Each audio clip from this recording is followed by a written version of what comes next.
Hey guys, and welcome back to the final part of the Okami extras, and indeed the final part of Okami in general. It's been a long time coming, hey Rich? I know, but we finally made it. Like, oh my god! Yeah.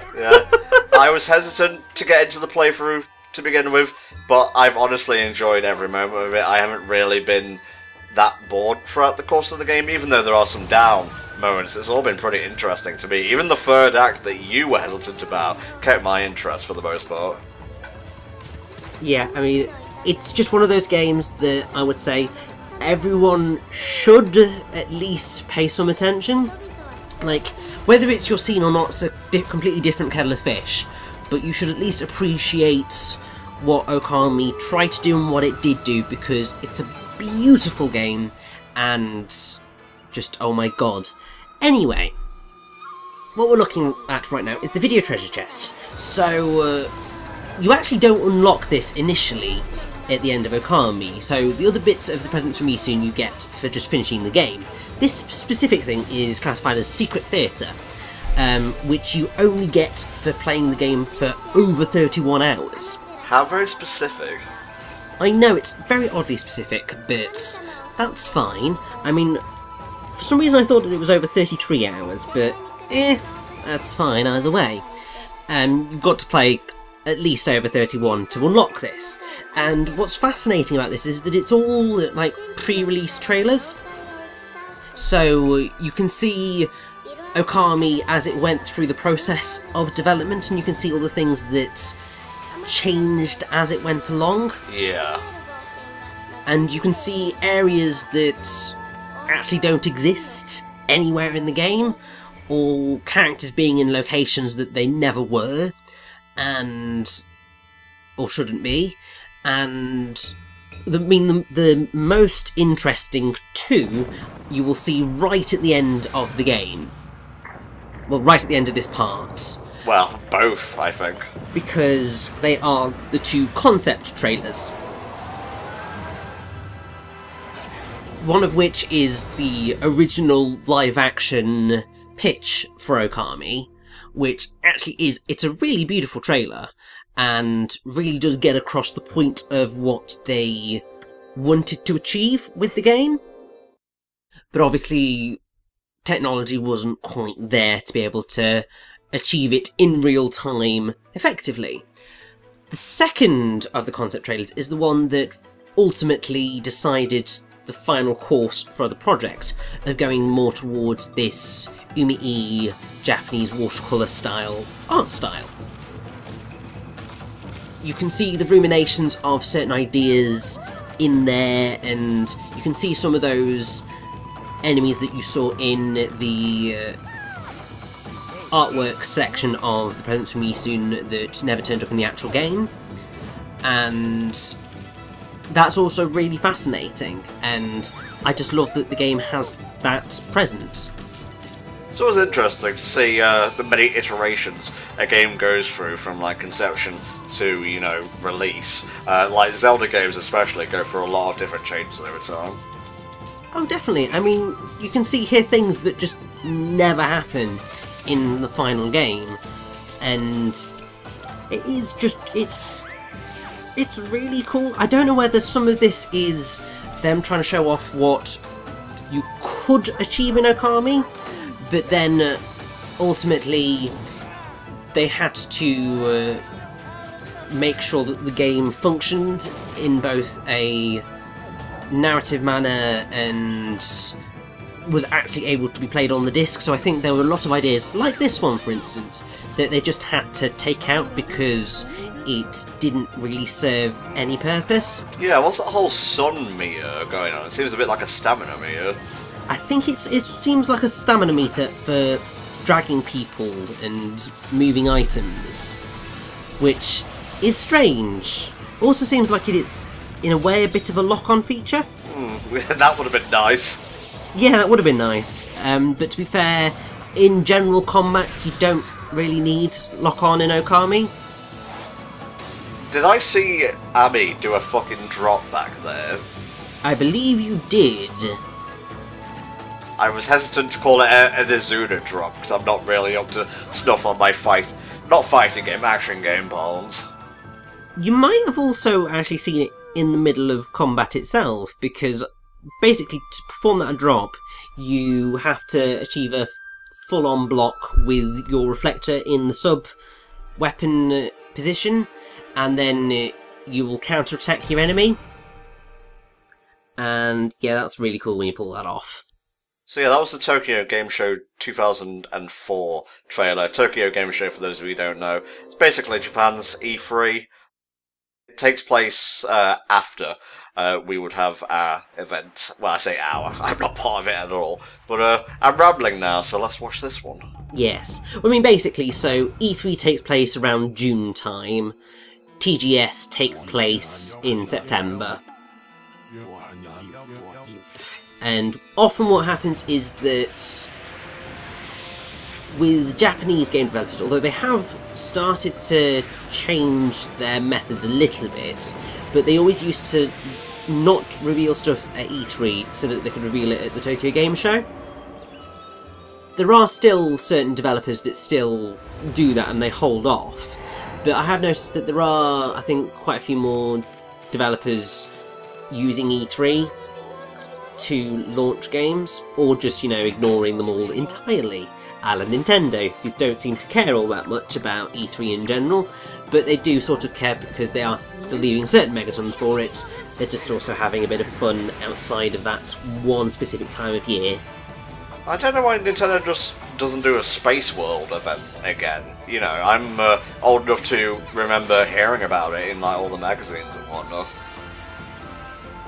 Yeah, I'm unfortunately a little bit too young to remember. I mean, there's not even that many years between us, but it does make the difference, doesn't it? Mm-hmm. I'm seeing tons of different stuff happening here. This, of course, we saw. That was the Konoha Shuffle, wasn't it? Yes, that was indeed the Konohana Shuffle. There is so much in Okami that changed, and I do just find it fascinating. Like, I mean, for instance, we're in the middle of taking down the imps, and while there is a sort of barrier, it's certainly nowhere near what ended up being the final barrier design. I mean, you can also see in the UI in the corner the way that the sun orbs, I can't remember what your health's bloody called in the game, my word. Shows you how much I paid attention to that sort of stuff. But you can see that the artwork for that changed and it became much smaller and thinner. The menus look different as well. Obviously menus change over time. Obviously.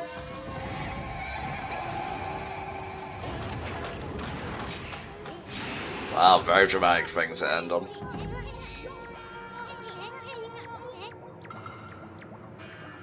It's stuff like this which I always do find really, really, really fascinating. Because, I mean, there's some games which do include like a couple of trailers that were put out for the game.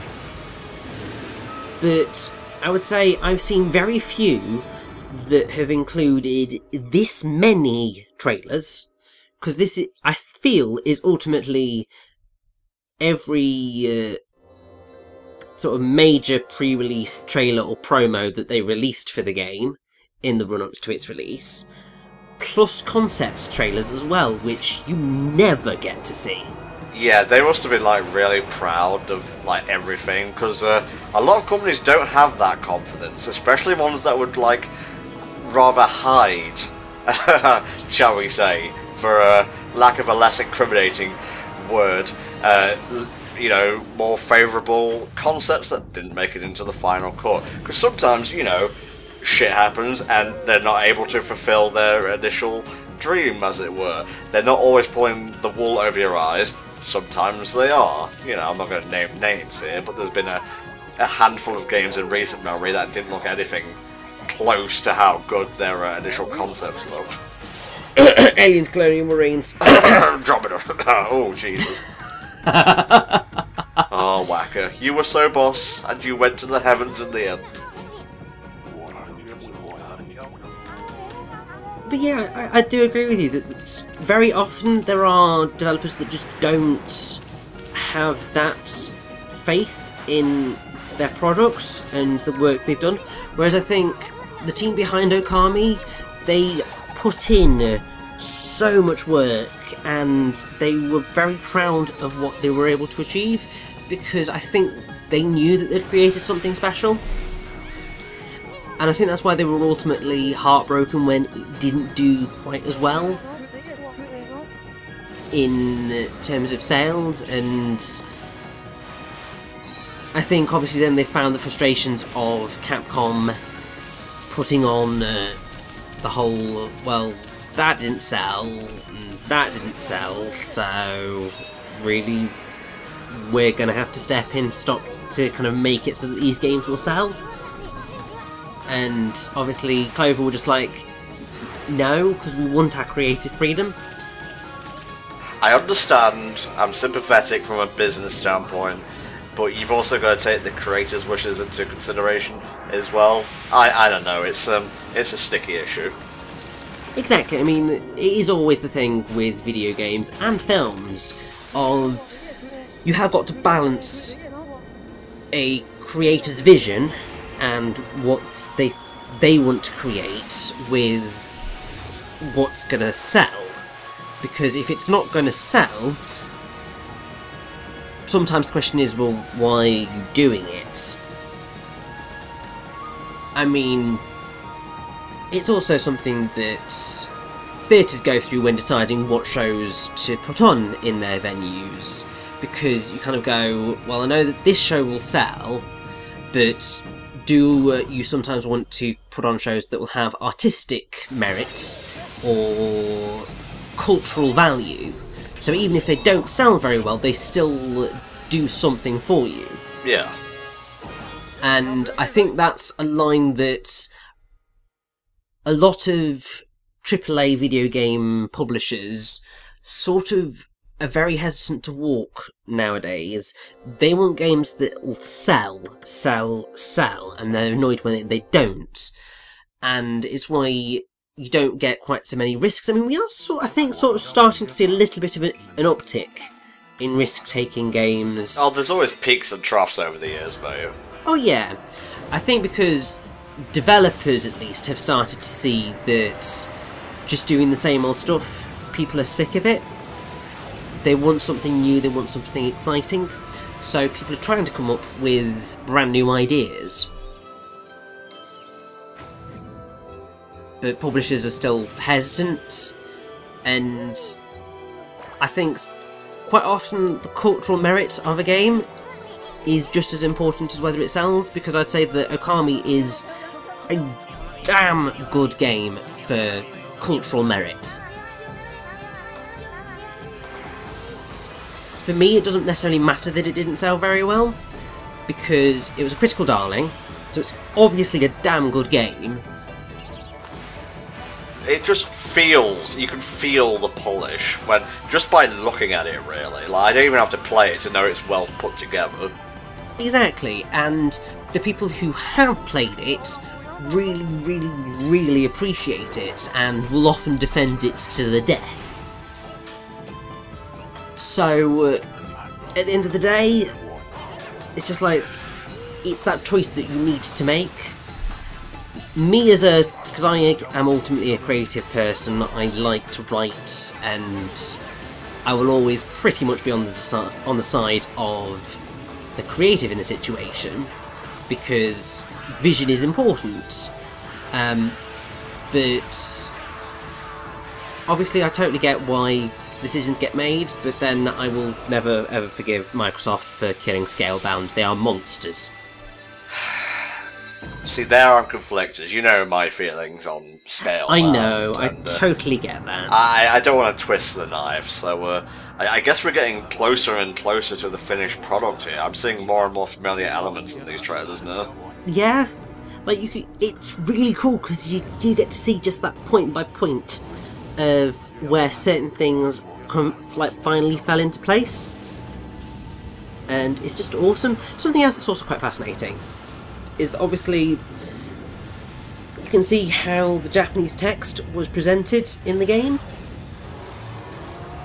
And obviously that's proof of some of the difficulties that you end up having when you're localizing Japanese games with text boxes. Because you can say a lot more in Japanese text in the space than you can in English. So, but you generally have to use the same amount of text boxes to get the point across. Okay, I'm seeing a lot of familiar elements here, but what the hell is that in the lower left? I'm not quite sure what that is. I don't know whether it's a thing to show you the time of day.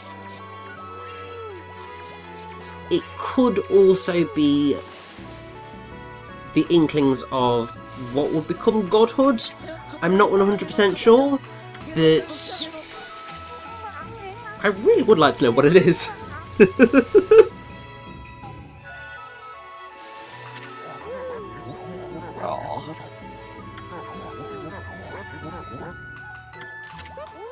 Something else that you can also see in this is that obviously this was all taken from the trailers for the PS2 version of the game, so you can very much more see the full-on paper effects that they had, and you can also see that a lot of the colours are more washed out than they appear in the Wii version. I mean, I think part of that is also because this is a rendered video that's then been inserted into the disc. But you can see, I mean, in the actual game, yeah, these are sort of what happened to the colours because of the paper effects.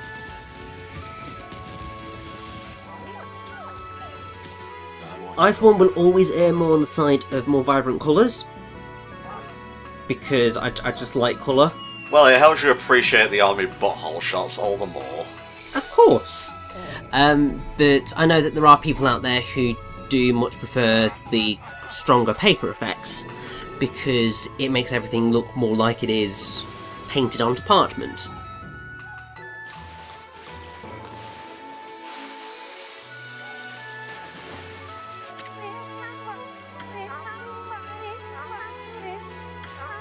God, look at all that text, jeez. There's a lot of bloody text. Isn't that why speedrunners often go with the Japanese versions of games as well, because they can scroll text quicker? I think so, yes. Because, I mean, that is just what they do. I think because... I mean, I don't know. I wonder if it's something like... I mean, this is going to be making a major generalisation that may be entirely unfounded, but I don't know whether because Japanese text is in symbols, people can read quicker in general, so the speed on the text boxes is probably a lot quicker to scroll because they read quicker, but also because I suppose those symbols tend to make up like single words, and those single words have multiple meanings, which is how you get to your sentence.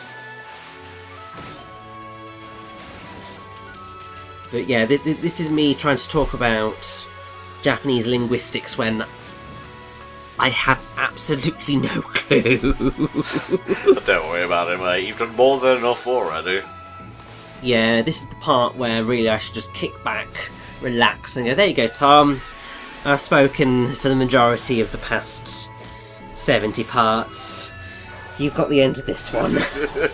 Oh, very generous offer, but I will decline because I'm looking at pretty moving pictures right now. It's totally fair.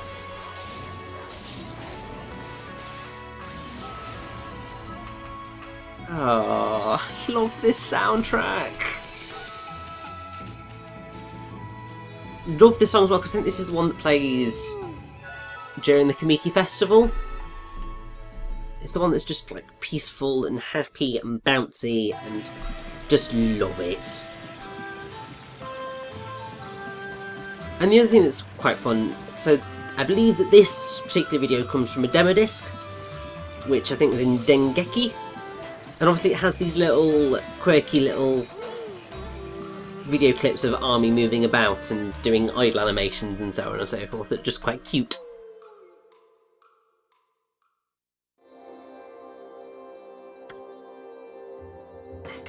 And yeah, we are so close to those 2 final concept videos. It's just that these last 2 promo videos from these demo disc type things are relatively long. Oh man, you remember demo discs? They were a thing once upon a time. Oh, I know. I mean, one of the stories that I've told many times on my channel. Probably already told it many times on this one as well, and I'm going to be mentioning it again during the Sony-thon. My first experience of Klonoa 2 Lunate's Veil was on a demo disc for the PS2, and I loved it. Just never got the game because obviously I was a child and I didn't have that much money. And also, it was a game called Klonoa. How the hell was I going to find that in the UK? Yeah, a bit of a hard sell. Yeah. So, I just never got it. And then I got the Wii version of the original Klonoa, loved it, and always did want to play the Klonoa's 2 Lunate's Veil because I had loved it as a kid on the demo disc, but never got the chance. And then eventually, I did manage to find it, and I got it, and I love it. Aww. I mean, it was like 75% of the reason people ever bought a PlayStation or Xbox official magazines, I think, let's be honest here. Pretty much, yes. Because, I mean, it's something that I do in a way miss, because obviously on those demo discs you used to get multiple game demos. So you really could try out everything that was coming, whereas nowadays you've got to download it from the shop or whatever, whichever system you're on. It's not got quite the same magic. They're just going, oh, what's on this one? You know what game you get in the demo for, and so you sort of have already got a preconceived idea of what you're going into.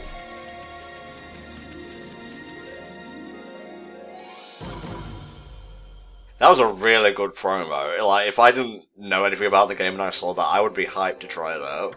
It is definitely a really good promo. They did some damn good trailers for this game. Famitsu, obviously a very famous Japanese games magazine. Yes. And even though I think in terms of their reviews they're not necessarily as well regarded as they used to be, there's still a pretty damn good benchmark for how a game is going to do when it comes across to the West.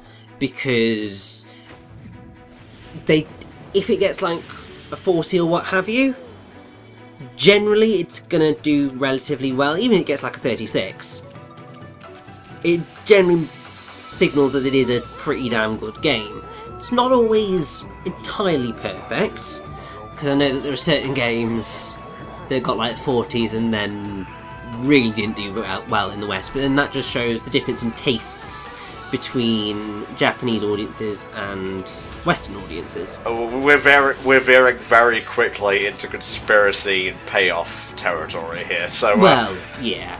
Look at this gosh darn promo. It's basically a finished, version of the game at this point. Basically, yes. God, I love all the brush gods. What was your favourite brush god again? Oh god, I don't know. I'll go with Bakugami because he was funny. Okay, I'll go with the dragon, just because I was born in the year of the dragon and I'm sad like that. Yeah, I think he's called Yomigami. I feel I'm correct in that. To be fair, he was the very first brush god we met, so if you've forgotten, I don't blame you. Yeah.